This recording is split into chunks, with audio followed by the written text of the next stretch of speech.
Singkat cerita, setelah sekian bulan berjalan, akhirnya saya menemukan sebuah kesimpulan bahwa tuduhan Salafi itu teroris. Wah, itu jauh banget. Saya pastikan 100% teroris yang ditangkap oleh Densus 88 berfaham Salafi Wahabi. Saya pastikan itu. Kalau masalah Salafi Wahabi ini istilah, ya Allah, ini fitnah teman-teman sekalian. Ini fitnah. Dari mana istilah Wahabi ini? Dari mana istilah Salafi ini? Ini fitnah.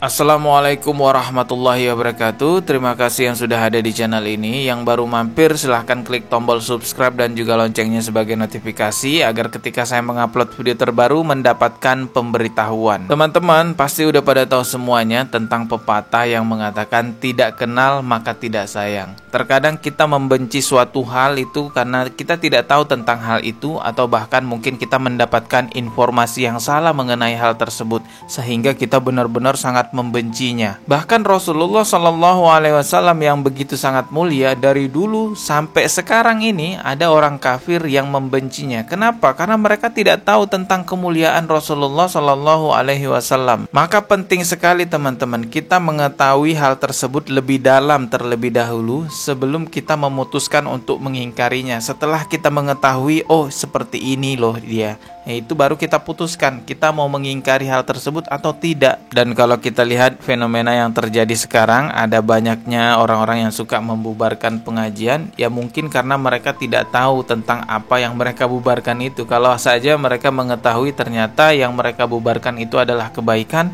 ya mungkin mereka tidak mau melakukan itu. Ya seperti yang saya katakan tadi, Rasulullah kan juga banyak yang menentang pada dahulunya karena banyak yang tidak tahu tentang kemuliaan Rasulullah Shallallahu Alaihi Wasallam. Tapi coba kita simak dulu satu video ini dari Ustadz Khalid Basalamah yang kabarnya akan dibubarkan lagi ceramahnya. Simak baik-baik, setelah itu nanti saya akan menanggapi lebih jauh lagi. Kalau masalah Salafi Wahabi ini istilah, ya Allah, ini fitnah teman-teman sekalian.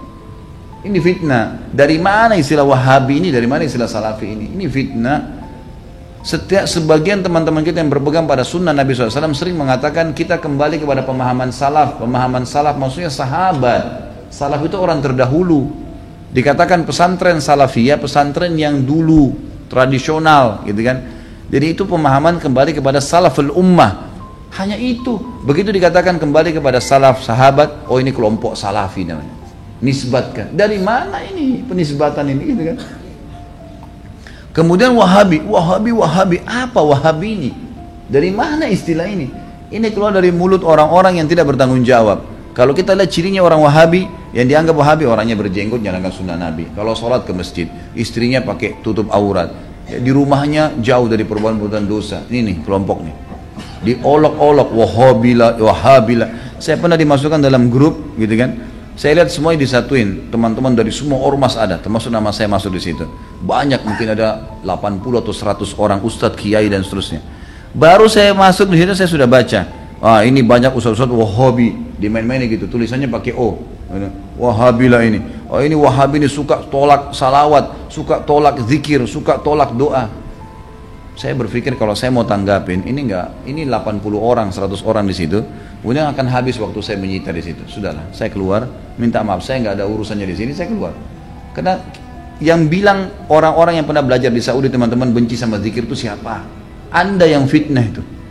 Gimana caranya? Orang yang belajar di Madinah, di Masjid Nabawi, di Mekah, zikir kepada Allah. Bahkan mereka paling banyak zikirnya kepada Allah. Mereka paling banyak zikir, tapi zikirnya pakai adab, nggak teriak-teriak. Gitu. Ya, inilah yang juga pernah saya alami teman-teman ya, mendapatkan doktrin yang salah tentang Salafi. Jadi ini sedikit cerita tentang diri saya. Jadi dulu itu saya taunya Salafi itu ya teroris, Salafi itu suka membid'ahkan semua amalannya orang, suka mengkafirkan, Salafi itu garis keras. Ya karena memang doktrin yang masuk di pikiran saya dulu seperti itu. Ya otomatis ada rasa benci, ada rasa tidak suka dengan orang-orang yang disebut Salafi. Bahkan ketika saya melihat orang yang celananya cingkrang itu dulu, waduh nggak suka banget. Sekali lagi saya katakan karena memang dulu saya mendapatkan doktrin seperti itu. Tetapi karena rasa penasaran saya, beneran gak sih orang-orang Salafi itu ya seperti doktrin yang ada di pikiran saya? Akhirnya saya cari tahu tentang orang-orang yang disebut Salafi. Saya lihat video-videonya di YouTube, saya baca website-websitenya. Tapi kaget saya melihat, loh kok beda seperti doktrin yang ada di pikiran saya, beda seperti doktrin yang saya terima tentang orang-orang salafi. Akhirnya saya semakin penasaran teman-teman, sebenarnya orang-orang yang dicap salafi ini bagaimana sih? Karena saya tidak puas hanya sekedar menonton di YouTube, hanya sekedar membaca di website tentang salafi. Akhirnya saya memutuskan untuk sholat berbulan-bulan di masjid salafi. Pertama kali saya masuk ke masjid salafi atau datang ke masjid salafi, jujur ini deg-degan banget teman-teman. Rasanya itu kayak takut gitu lah, karena menganggap oh ini garis keras, oh ini kayak gini kayak gitu. Tapi ternyata pertama kali saya datang itu langsung disambut senyuman dan disalami. Karena sambutan pertama itu saya mendapatkan hal yang indah, tidak ada ancaman dan segala macamnya, dan saya merasa ya aman-aman aja gitu. Akhirnya itu yang membuat saya bertahan bisa sholat berbulan-bulan di masjid salafi tanpa sepengetahuan teman-teman saya yang juga mendapatkan doktrin yang sama seperti apa yang saya dapatkan. Padahal masjidnya agak jauh sedikit dari tempat tinggal saya. Ada masjid yang lebih dekat. Karena memang saya mencari tahu tentang salafi, ya saya bela-belain walaupun jauh sedikit nggak apa-apa untuk mencari tahu tentang apa itu salafi, bagaimana sih ustadz-ustadz yang dicap salafi. Dan di daerah tempat saya tinggal ada ustadz yang dicap salafi, ada ustadz yang disebut-sebut sebagai ustadz salaf, cukup terkenal juga di YouTube, cukup terkenal juga di media, tanpa saya perlu sebut namanya lah. Kalau saya sebut pun teman-teman pasti tahu. Singkat cerita, setelah sekian bulan berjalan, akhirnya saya menemukan sebuah kesimpulan bahwa tuduhan salafi itu teroris. Wah, itu jauh banget. Saya pastikan 100% teroris yang ditangkap oleh Densus 88 berfaham salafi wahabi. Saya pastikan itu. Tuduhan bahwa salafi itu mau menggulingkan pemerintah, bahaya terhadap NKRI.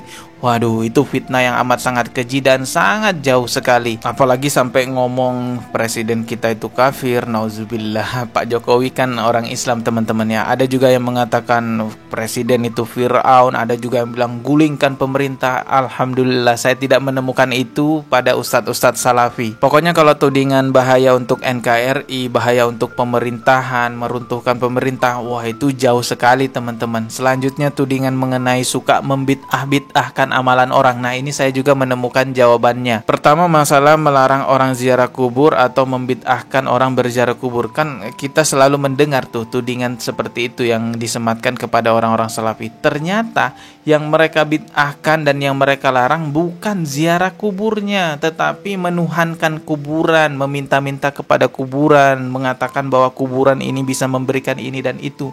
Itulah yang mereka larang, itu yang mereka bid'ahkan. Kalau ziarah kubur sesuai dengan sunnah Rasulullah, ya nggak ada masalah. Termasuk juga masalah salaman setelah sholat. Itu kan katanya orang salafi juga membid'ahkan. Begitu ya tudingan-tudingan orang. Ternyata setelah saya cari tahu, yang mereka bid'ahkan itu bukan semata-mata salamannya, tetapi ketika seseorang menganggap salaman itu satu rangkaian dengan sholat, kewajiban dalam sholat, itu yang dianggap bid'ah. Karena memang tidak ada kewajiban di dalam sholat bahwasanya setelah sholat harus wajib salaman. Tidak ada seperti itu ketentuannya di dalam sholat. Kalaupun kita setelah sholat lalu ketemu teman dan mau bersalaman, ya juga nggak ada masalah. Yang penting tidak dianggap sebagai satu rangkaian sholat. ذكرني انت طرفه هذا واحد يقول يعني اول ما سلم السلام عليكم ورحمه الله وبركاته اللي يم على طول مد ايده سلم عليه يعني يصافحه. فهذا طلع قال له بدعه. ما سلم عليه الحين. طلع قال له بدعه. رد عليه الثاني قال يعني سنة انك تحرجني.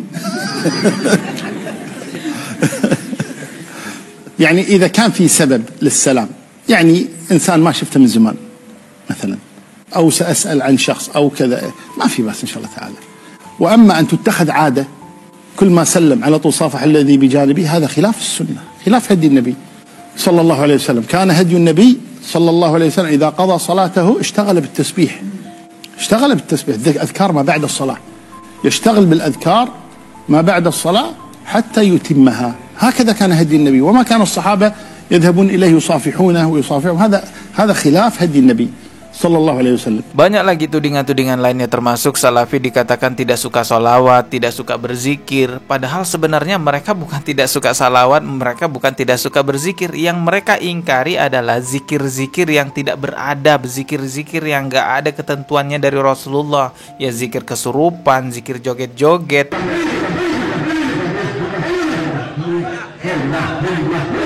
Begitupun juga sholawat yang tidak ada ketentuannya dari Rasulullah. Sholawat dibuat dangdutan, dibuat sawer-saweran sama biduan, itu yang mereka ingkari.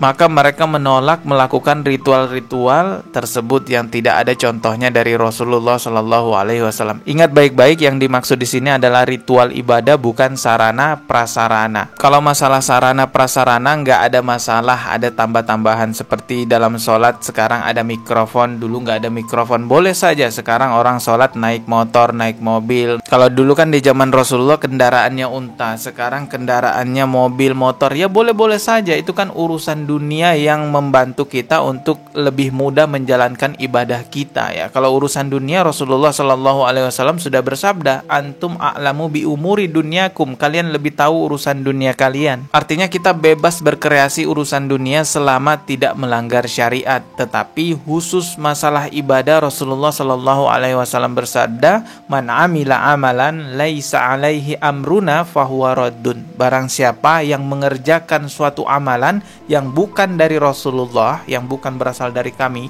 di sini maksudnya Rasulullah, maka tertolak. Nah, orang-orang salafi itu sangat tegas mengenai hal-hal semacam ini. Maka inikah yang kita anggap sebagai ajaran menyimpang? Ya justru sebaliknya malah ya, orang-orang yang buat ajaran-ajaran baru yang mereka karang-karang sendiri yang tidak dilakukan oleh Rasulullah, ya itulah yang menyimpang. Kalau berbeda pandangan, beda furu'iyah, khilaf di antara ulama, nggak ada masalah teman-teman. Sumbernya tetap sama, Al-Quran dan Sunnah, tapi berbeda pandangan. Nggak ada masalah kalau itu khilaf di antara ulama. Yang menjadi masalah adalah membuat-buat perkara baru yang tidak ada di dalam agama. Seburuk-buruknya perkara ialah perkara agama yang diada-adakan. Kalau setiap generasi membuat-buat perkara baru di dalam agama, ya bisa rusak agama tersebut teman-teman ya. Inilah cerita yang bisa saya sampaikan ya. Intinya yang bisa kita dapatkan dari cerita ini adalah ketika kita melihat sesuatu yang buruk, cobalah lihat dari sudut pandang lainnya. Siapa tahu apa yang kita pandang buruk adalah kesalahan diri kita dalam memahaminya. Kalau ada yang salah dari ustadz-ustadz salafi dan kita tahu kesalahan itu, ya luruskan. Gak perlu anarkis juga kepada mereka, gak perlu juga kita bubarin pengajiannya. Luruskan aja, sampaikan. Kalau itu kesalahannya di sosial media, sampaikan di sosial media juga. Begitupun ustadz-ustadz juga dari kalangan lainnya, dari manhaj lain mungkin, atau dari ormas lain sebutannya. Ya kalau salah ya luruskan. Yang kita tegakkan itu agama, yang kita bela itu agama, bukan semata-mata kumpulan. Mau kumpulan apapun itu kalau menyimpang dari ajaran agama Islam, ya tinggalkan. Yang kita tegakkan, ingat sekali lagi, adalah